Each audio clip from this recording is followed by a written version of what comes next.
Hi, this is Tony Kent, and this is another episode of Tony Kent Writes and Cross-Examines. And today, in our hypothetical witness box, we have somebody who there is a hell of a lot to cross-examine about. It is former actor, stand-up comedian, musician with the fun-loving crime writers, and more than all of that, best-selling author, Mark Billingham. Mark, nice for you to join us today. Very nice. Thanks for having me. The cross-examination bit sounds a bit scary, but... Anybody who's watched any of these, Mark, will know that there is no cross-examination whatsoever. Okay. Unfortunately, I set up a different thing a while back to talk about my fourth book, which I called Tony Kent Writes and Chats. So the title was taken. Oh, all right. So I slung in cross-examination. There's no sign of any of my wigs or gowns or anything. They're all in the other room. And there's absolutely nothing confrontational about this at all. Okay. If you were Dominic Cummings, that's a different story. But suddenly go, I put it to you. No, we've got Mark Billingham rather than Dominic Cummings today, so there'll be no cross-examination. For that. So Mark, as I said, thank you very much for coming on. It's a pleasure to speak to you. I thought what we'll talk about today, really, the main thing, there's so much to talk about, the main thing would really be the big anniversary that's coming up in relation to the books. Yeah. You've released the 16th book in the Tom Thorne series, which was Their Little Secret. It says at the bottom of the screen, and that's the 16th book. But it's been 20 years now since the release of the first. It's been 20 years, and the next book, the book that's coming on July 23rd, is the 20th book altogether. So that'll actually be the 17th Thorne book with the 20th novel. So 20 novels in 20 years in 2020. So yeah, it was going to be a great big celebration with lots of special events and stuff planned. And obviously then, things pandemic comes and things happen and we all have to change our plans. And there are, people have got a lot more important things to worry about than somebody having written their 20th book. Well, in fairness, however, you look at things from a point of view, your own point of view, subjective point of view, it's really annoying, isn't it? It is. Let's just be honest. Well, apart from anything else, we had a lot of live events planned. Yeah. And I just love doing that because as you said in your introduction, I come from a performance background. So, the writing of the books is the job.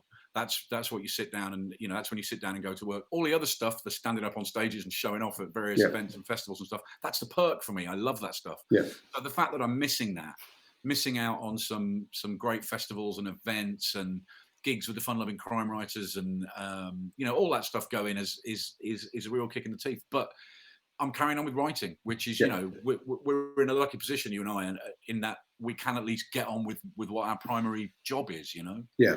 So, I mean, that's a key thing, isn't it? We get a lot of people talking about the lockdown not going out, and with the exception of festivals, I have never realised actually, even though I'm so much newer to this than you, I have never realised quite how much festivals take over our lives because it's the only going out we really do. And I mean, most writers are solitary creatures naturally, and obviously writing is a solitary thing. So when you can suddenly get out and do stuff with other people, and I don't just mean interacting with readers, I mean interacting with other writers, doing stuff with other writers, writing collaboratively, doing music with 5 or 6 other people.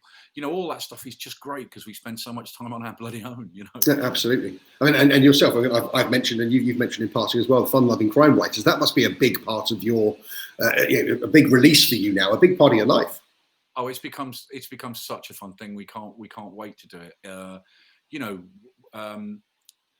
It started off as a bit of fun and just something to do, and has just grown and grown and grown. And we had one especially amazing day lined up at this year's Edinburgh Festival, which is no point me even talking about now. But it was going to be kind of a whole day that we were curating. Really? Is that going to get rolled onto next year, hopefully? Well, I don't know because Roland Gulliver, who was responsible for putting that together at the festival, has now left Edinburgh Festival. He now runs the International Festival of Authors in Toronto. So it was his last year, and this was, one of his last hurrahs. Was a day that looked at sort of music and fiction and musicians who write fiction and fiction writers who are obsessed with music, and putting it all together. And there's going to be a whole day of writers and musicians and performances, and it's all completely academic now because it's not going to happen. Hopefully it will roll over and you get an invitation to Canada at least. Well, again, I was supposed to be on a Canadian tour in October, and that won't happen. But the writing carries on. You carry on writing. I mean, have you been finding it easy to write? No, I've been finding it nigh on impossible. I was sick and then the sick went into, without going into it and taking up your time, the sick went into complications, and I've struggled to be able to find time to sit down and write. I'm back in full flow now, but this is 3 months in. Full flow 3 months in is not ideal. I'm hoping my publishers don't watch this and find out. They're not watching. Yeah, I've written loads. Yeah. So all of the anniversary though, I'm hoping, of course, you can push it over to next year. Yeah, we will. I mean, all the sort of publicity, live publicity events that I would have been doing for this hardback, which is coming out on July 23rd, we'll do it start next year when the paperback comes out. Right. Of this new book, this 20th book, which is called Crybaby, which is a prequel. That was one of the things that made this year special. A prequel to all of them, so it goes back further than a prequel to Sleepyhead. So right. So going back in time into the 90s. Fantastic. So, not just pre-COVID, obviously, but pre-CCTV and pre-mobile phones and pre-internet. Yeah, cell site evidence, all of that business. Yeah, all that stuff which makes our life a nightmare as crime writers. Do you know, it makes my life a nightmare as a crime writer, and it makes my life a nightmare in my day job as well. It's I doubly hate it. No, it's tricky. So being able to go back and write about a time when that stuff wasn't there, as well as being able to write about my main character when he's much younger, was a lot of fun. We'll do a lot of stuff next year, I guess. Yeah. Well, that's good. I mean, as long as you get to do it, because as you say, it's the 20th book. Yeah. If the paperback's coming out, then it's still kind of the 20th anniversary, isn't it? Yes, of course it is. Yeah. Of course it is. Of course it is. And the first book came out in 2001, Sleepyhead. So it really is. It really is 20th. Yeah, 2021. Yeah. We could say that you're responsible for this. This happened for a reason. So it was exactly on the 20th. Yeah, not my fault. So Tom, let's talk about Tom Thorne, because he's a very, very interesting character, and the way you approach him, I think, is very interesting. Because when I write my guys, one of my two main characters, pardon me, is Joe Dempsey. When I write Joe Dempsey, in my head, from the very first time I've written him, I've got Russell Crowe as Maximus Decimus Meridius, not as anyone else, only as Gladiator. And everything I write about it is always what would Maximus do in this circumstance? Okay, it's 2,000 years later, but he's kind of that character. Whereas with Thorne, you've approached him from what seems to be a totally blank slate, and you've never really physically described him even. I mean, I find that absolutely fascinating. Why did you make that decision? Well, there were two reasons really, because the first book wasn't really about him. The first book, I wanted to write a book that put the victim front and center. I got very fed up with reading these crime novels where you've got a cop and a killer, and they're on this collision course, and the victim or victims, are just plot devices. You never engage with them and get to know them and care about them. So the victim was front and center. The victim in this case being this young woman who spends the whole book in a coma, and you're inside her head.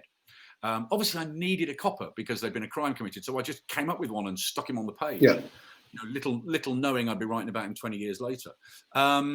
So he was just a blank slate. I just put him there and, off he went. So I never had any kind of dossier on him. Right. I never had a folder of facts. This is who he is, where he went to school, what he has for dinner, names of all his relatives.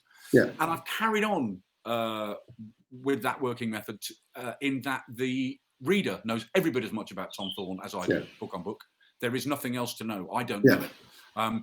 Which means, so if you're a reader of the series, a reader of the full series knows what you know. If you've read the series, you know everything there is to know about him. I haven't got any facts tucked away, which is good on the one hand because it means that he's unpredictable. Because I have genuinely no idea what he's going to do. And if he's unpredictable, to me, then hopefully he is to the reader. The flip side of it, the slightly bad side, is I get stuff wrong. I genuinely do. It's not quite as bad as why has he got brown eyes in book 3 and green eyes in book 6, but.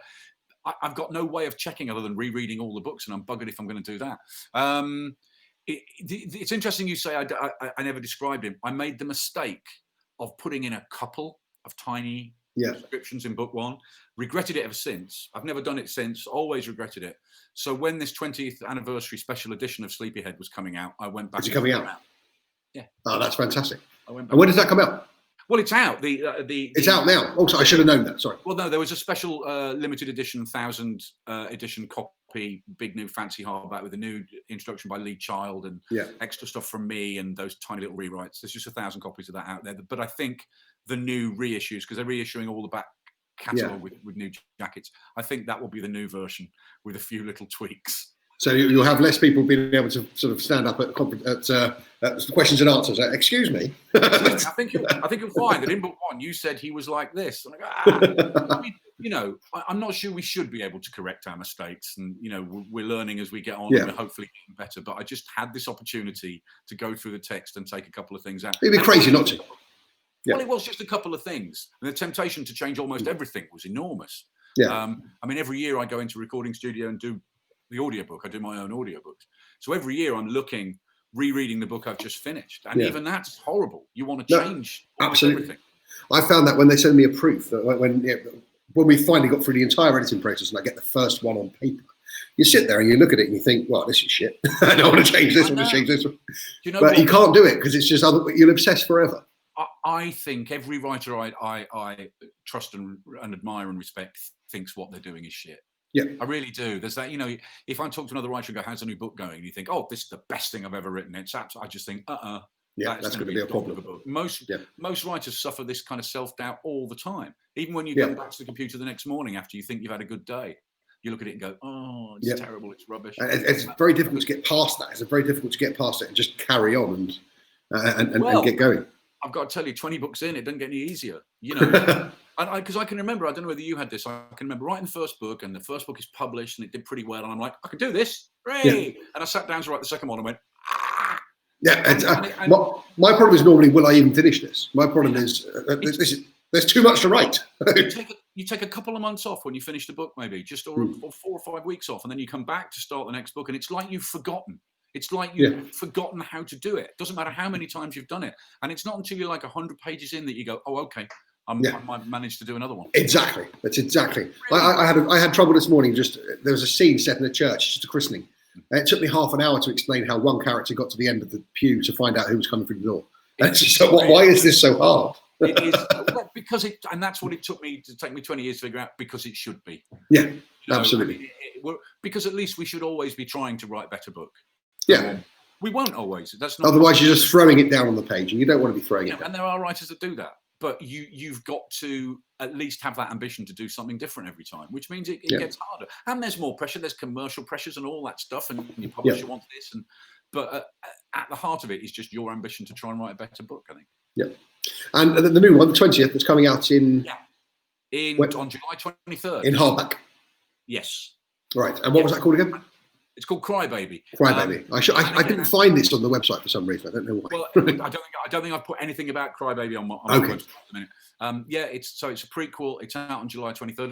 Like a lot of writers who had books coming out around now, there were big discussions about whether we should move it, whether we should. But my publisher have stood firm, and it is. So it's coming out in about 7 weeks or something like that.